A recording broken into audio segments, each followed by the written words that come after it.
Placenta के अंत में हम प्लेसेंटा के कार्यों का वर्णन करेंगे।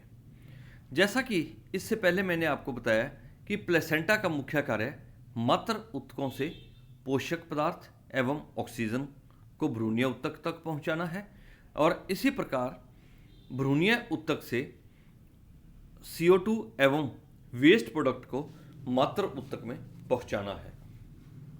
फंक्शन में पहला कार्य इसका पोषण है, जिसे नंबर 1 के रूप में लिखा गया है। प्लेसेंटा द्वारा फीटल भाग को आवश्यक पदार्थ यूट्राइन टिश्यू से प्राप्त होते हैं। ये पदार्थ अनेक विधियों से प्राप्त हो सकते हैं, जैसे ऑक्सीजन, वाटर, सोलबल साल्ट एवं साल्ट ऑफ क्लोराइड इत्यादि सिंपल डिफ्यूजन द्वारा, पॉलीसैकेराइड, लिपिड तथा प्रोटीन के मैक्रोमोलिक्यूल पिनोसाइटोसिस द्वारा, जबकि ग्लूकोज, सोडियम तथा पोटाशियम इत्यादि एक्टिव ट्रांसपोर्ट द्वारा प्राप्त होते हैं। और इन सभी विधियों को अर्थात diffusion, active transport, passive transport, pinocytosis का जिक्र मैंने आपकी BSc पार्ट फर्स्ट की क्लास में प्लाज्मा मेम्ब्रेन के अंतर्गत विस्तार से किया हुआ है। दूसरा कार्य है एक्सक्रीशन अर्थात उत्सर्जन। फीटस के विभिन्न प्रकार की मेटाबॉलिक एक्टिविटीज के फलस्वरूप बना हुआ उत्सर्जी पदार्थ प्लेसेंटा द्वारा मैटरनल टिश्यू तक पहुंचता है। इसी प्रकार तीसरे कार्य के रूप में रेस्पिरेशन अर्थात श्वसन की क्रिया आती है। प्लेसेंटा मैटरनल टिश्यू से ऑक्सीजन को फीटल टिश्यू तक पहुंचाता है और विभिन्न क्रियाओं के फलस्वरूप निर्मित CO2 को फीटल टिश्यू से मैटरनल टिश्यू तक पहुंचाने का कार्य करता है। फंक्शन के आगे चलते हुए हम इम्यूनिटी अर्थात सुरक्षा का वर्णन करेंगे। गर्भावस्था के दौरान मदर बॉडी में पाए जाने वाले अनेक प्रकार के एंटीबॉडीज फीटल टिश्यू तक पहुंचते हैं और ये एंटीबॉडीज एम्ब्रियो की विभिन्न रोगों से रक्षा करते हैं और गर्भावस्था में माता के द्वारा ली जाने वाली औषधियां भी प्लेसेंटा के द्वारा भ्रूण में पहुंच जाती हैं, जिनका कई बार प्रतिकूल प्रभाव भी डेवलपिंग एम्ब्रियो पर पड़ता है। इसलिए आप सभी को यही एडवाइस की जाती है कि गर्भावस्था के दौरान बिना डॉक्टरी सलाह के किसी को भी किसी प्रकार की मेडिसिन को रेकमेंड ना करें, क्योंकि यह क्रिया अधिक सेंसिटिव प्रकार की क्रिया मानी जाती है। इस डायग्राम में nutrition method as well as respiratory method as well as excretory method का जिक्र किया गया है। जैसा कि डायग्राम के लेफ्ट में एम्ब्रियोनिक पार्ट का जिक्र किया गया है और राइट साइड में पेरेंटल पार्ट का अर्थात मातृ साइड का जिक्र किया गया है। लेफ्ट साइड की बात करें तो यहाँ पर मैटरनल साइड से ऑक्सीजन, फूड तथा जल इत्यादि एम्ब्रियोनिक साइड को प्राप्त होते हैं और इसी प्रकार एम्ब्रियोनिक साइड की CO2 तथा अन्य गैसें व अन्य वेस्ट प्रोडक्ट मातृ साइड की ओर ट्रांसफर होते हैं और ऐसा मुख्यतः प्लेसेंटा के दौरान नवनिर्मित अम्बिलिकल आर्टरी तथा अम्बिलिकल वेन द्वारा होता है। प्लेसेंटा के कार्य को आगे बढ़ाते हुए हम स्टोरेज की बारे में बात करेंगे। प्लेसेंटा कई प्रकार के पदार्थों का भी संग्रहण करता है, जैसे प्रोटीन, आयरन इत्यादि, और प्लेसेंटा विभिन्न प्रकार के एंजाइम्स भी स्रावित करता है। प्लेसेंटा का एक महत्वपूर्ण कार्य है एंडोक्राइन फंक्शन। हालांकि मैं आपको BSc पार्ट थर्ड की क्लास में एंडोक्राइनोलॉजी का विस्तार से अध्ययन करवाऊंगा, परंतु यहाँ पर हम प्लेसेंटा के बारे में बात करेंगे। जैसा कि आपने +2 में एंडोक्राइनोलॉजी के अंतर्गत विभिन्न प्रकार की अंतःस्रावी ग्रंथियों के बारे में पढ़ा था। अंतःस्रावी ग्रंथियाँ ऐसी ग्रंथियाँ होती हैं जो कि अपने द्वारा संश्लेषित विशेष प्रकार का रसायन, जिसे कि हार्मोन कहा जाता है, को डायरेक्ट अर्थात प्रत्यक्ष रूप से ब्लड में स्रावित करती हैं और यह हार्मोन ब्लड द्वारा होता हुआ अपने निश्चित स्थल अर्थात टारगेट ऑर्गन तक पहुंच जाता है।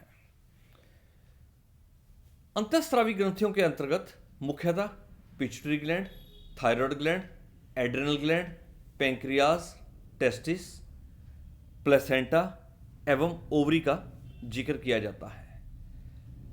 जैसा कि आपको पता है कि ओवरी द्वारा विशेष स्रावित होते हैं जिन्हें कि ईस्ट्रोजन, प्रोजेस्टेरोन इत्यादि कहते हैं, परंतु प्लेसेंटा भी ओवरी द्वारा संश्लेषित हार्मोन स्रावित करता है।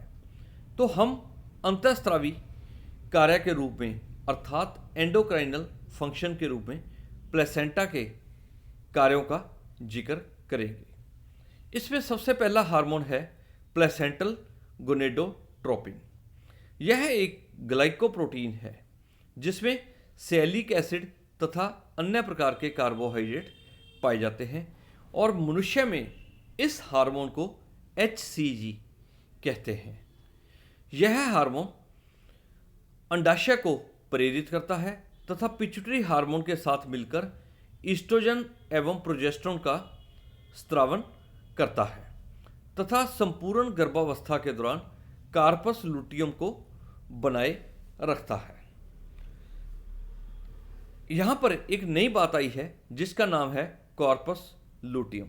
कॉर्पस लुटियम वह एक उत्तक होता है जब ओवुलेशन की क्रिया के फलस्वरूप ओवेरियन फॉलिकल रप्चर्ड हो जाता है तो उसके अंदर विशेष प्रकार का उत्तक बन जाता है जिसे कि कार्पस लुटियम कहते हैं और यह कार्पस लुटियम प्रोजेस्टेरोन हार्मोन का संश्लेषण एवं स्रावन करते हैं और प्रोजेस्टेरोन हार्मोन को प्रेगनेंसी हार्मोन भी कहते हैं क्योंकि यह हार्मोन गर्भावस्था को बनाए रखता है, परंतु प्लेसेंटा भी इस हार्मोन का स्रावन करते हैं। मनुष्य में अगर गर्भावस्था की पहचान करनी हो तो फीमेल के यूरिन को एक विशेष प्रकार की स्ट्रिप टेक्निक जिसे प्रेग टेस्ट के रूप में भी जाना जाता है उसके द्वारा गर्भावस्था का पता लगाया जा सकता है, क्योंकि कोरियोनिक गोनेडोट्रोपिन हार्मोन जिसे कि हम HCG हार्मोन भी कहते हैं, यह यूरिन के साथ भी उत्सर्जित होने लग जाता है। तो उस टेस्ट स्ट्रिप के साथ यूरिन के साथ फीमेल यूरिन के साथ टेस्ट किया जाता है।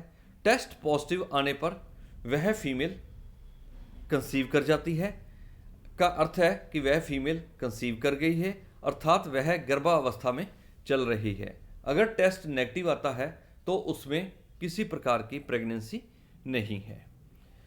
दूसरा हार्मोन है कोरियोनिक ग्रोथ हार्मोन अर्थात प्रोलैक्टिन।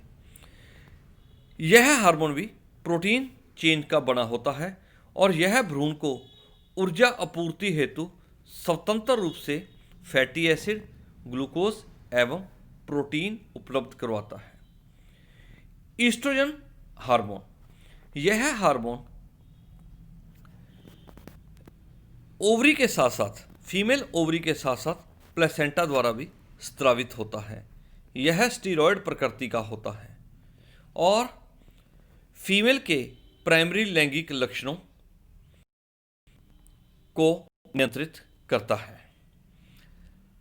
हार्मोन के अंत में हम मुख्य हार्मोन रिलैक्सिन का जिक्र करेंगे।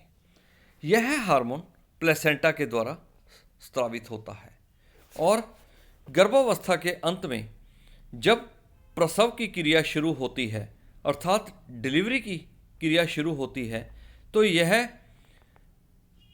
पेल्विक गर्डल के प्यूबिक सिम्फाइसिस के तंतुओं को शिथिल करता है, जिससे कि प्रसव की क्रिया आसानी से संपन्न होती है। प्लेसेंटा रेनिन हार्मोन का भी स्रावन करता है। यह हार्मोन कई कार्य करता है, जिनमें मेमरी ग्लैंड की वृद्धि, लैक्टेशन की क्रिया को रोकना, कॉर्पस लुटियम की वृद्धि को प्रेरित करना, ओवुलेशन की क्रिया को रोकना। अर्थात हम यह कह सकते हैं कि गर्भावस्था के दौरान दुग्ध ग्रंथियों से दूध का स्रावन नहीं होता, एज वेल एज गर्भावस्था के दौरान मासिक धर्म की क्रिया अर्थात मेंस्ट्रुअल साइकिल की क्रिया बंद हो जाती है, जिससे कि ओवुलेशन की क्रिया भी नहीं होती।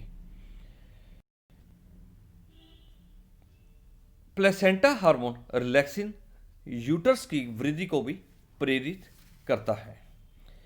अगर हम ओवुलेशन के पश्चात होने वाले परिवर्तनों का जिक्र करें तो ये परिवर्तन प्लेसेंटा हार्मोन के नियंत्रण में रहते हैं, क्योंकि ओवुलेशन के पश्चात अगर निषेचन की क्रिया हो जाती है अर्थात अंडाणु का स्पर्म के साथ संयोग हो जाता है या निषेचन हो जाता है, तो दो ऑप्शन होते हैं।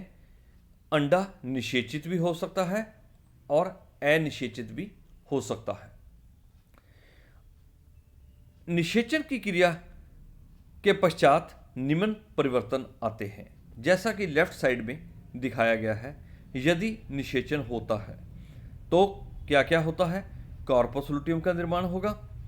कॉर्पस लुटियम का निर्माण होगा तो उससे प्रोजेस्टेरोन हार्मोन का स्रावन होगा। प्लेसेंटा का निर्माण होगा। प्लेसेंटा के निर्माण के कारण ह्यूमन कोरियोनिक गोनेडोट्रोपिन हार्मोन का स्राव होगा और इसी समय पिट्यूटरी ग्लैंड से FSH व LH का स्रावन नहीं होगा और अर्थात गर्भावस्था बनी। हम देखते हैं कि अगर ओवुलेशन की क्रिया के उपरांत स्पर्म के साथ अंडाणु का निषेचन नहीं होता तो निम्न क्रियाएं होंगी अथवा नहीं होंगी। हम देखते हैं कि यदि ओवुलेशन के पश्चात निषेचन नहीं होता तो अंडा जाकर गर्भाशय की एंडोमेट्रियम में अपने आप को स्थापित नहीं कर पाता, जिससे कि कॉर्पस लुटियम का निर्माण भी नहीं होगा, क्योंकि कॉर्पस लुटियम का निर्माण ओवुलेशन के पश्चात रप्चर्ड ओवेरियन फॉलिकल में होता है। जब कॉर्पस लुटियम का निर्माण नहीं होगा तो प्रोजेस्टेरोन हार्मोन का स्रावन भी नहीं होगा और इसी समय निषेचन न होने के कारण रोपण की क्रिया भी नहीं होती और जिससे प्लेसेंटा का निर्माण नहीं होगा। अगर प्लेसेंटा का निर्माण नहीं होता तो ह्यूमन कोरियोनिक गोनेडोट्रोपिन का स्रावन भी नहीं होगा, परंतु इस समय पिट्यूटरी ग्लैंड से फॉलिकल स्टिमुलेटिंग हार्मोन एवं लुटिनाइजिंग हार्मोन का स्रावन होगा और जिससे मेंस्ट्रुअल साइकिल प्रारंभ रहेगा और महिला अगले मासिक धर्म में प्रवेश कर जाएगी। विद्यार्थियों, इसी के साथ मैंने 4 वीडियो के अंतर्गत आपको प्लेसेंटा के प्रकार, प्लेसेंटा की स्ट्रक्चर्स और प्लेसेंटा के कार्यों का विस्तृत अध्ययन पर चर्चा की है। Thank you very much.